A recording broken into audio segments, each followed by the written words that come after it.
What do you know? Episode 3030, done and dusted. And we're onward to episode 31 on business and leadership stories with the wonderful Sachin Bhandary from the Story Co. How are you, my brother?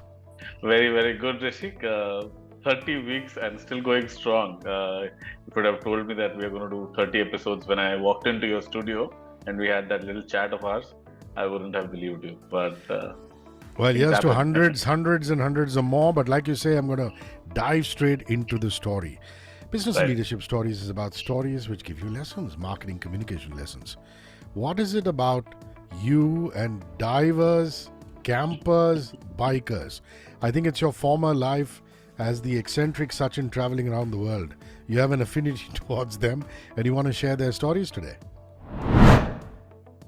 But I think everybody has an affinity for people like those, right? And that's probably the highlight that I'd like to make. So, there's a friend of mine. His name is Rohith Subramanian, and Rohith Subramanian once was motorbiking somewhere in Eastern Europe, had a flat tire, and what was he supposed to do? Because there was no mechanic in sight, and there was no town in sight either. But he had a phone, and somebody came and helped him out.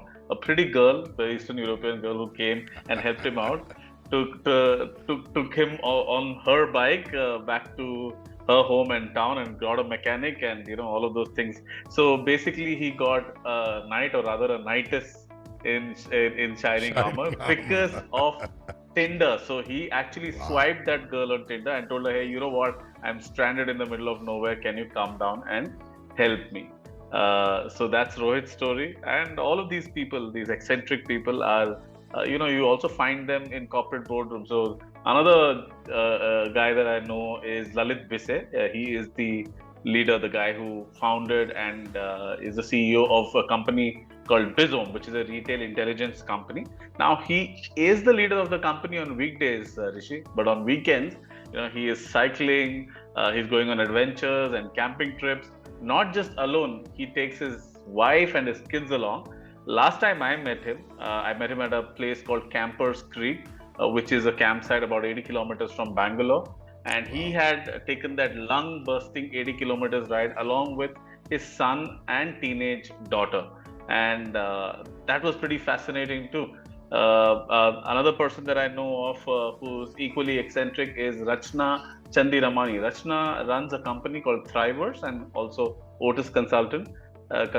So they basically look for the right kind of brand ambassador or right kind of celebrities for your brand, and their entire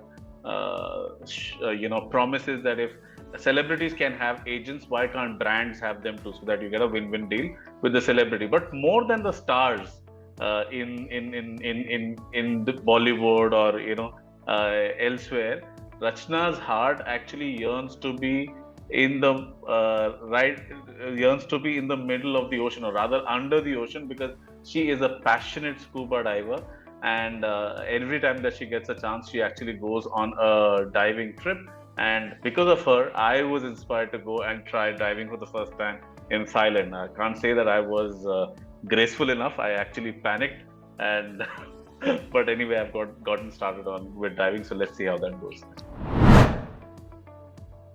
Would you say that the lesson we can learn from these three adventurers, camping, diving, motorcycling, would be embrace adventure?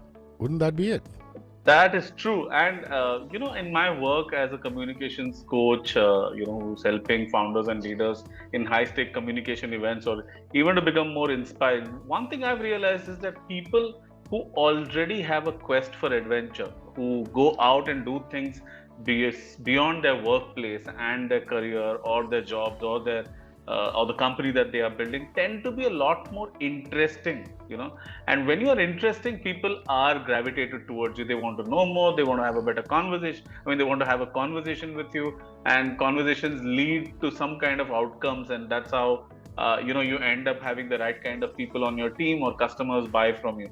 So yes, it's important to embrace adventure, but I think the communication lesson from this, Rishi, is that I think things are improving, I must say, but Indians do tend to have a very straight-jacketed approach towards life, right? That we just need to go to work, make money, pay our bills, and pay our bills, and exit from this planet.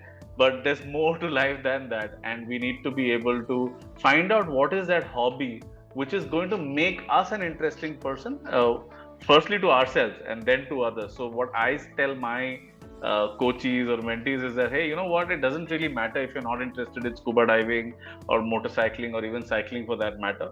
Pick up chess, pick up anything that truly interests you, and just make it a part of your routine.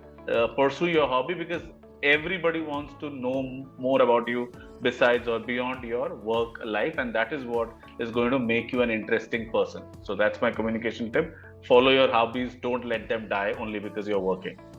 Sachin does this amazing Win with Stories newsletter that comes up on LinkedIn. I leave you to tell people where they can source you or reach out to you, but everybody who's listening to this, if you're HR of a company, if you're running marketing, sales, you might want to get him over for a workshop for your company. He does them online as well as in person.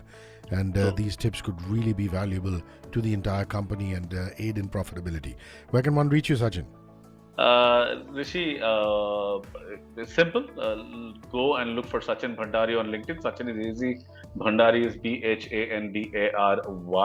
And on my LinkedIn profile, there's a link which says get in touch or stay in touch. So you can either click that link and subscribe to my newsletter, or if you're somebody who's looking for any coaching, training kind of programs, you can just get in touch with me. We can set up a call and talk about this.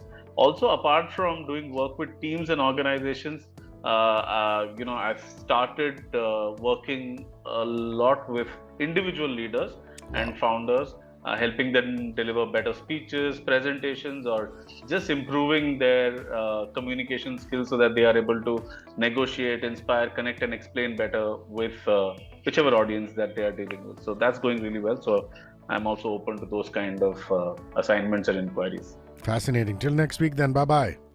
Bye, Hrishi. 94.3 Radio 1.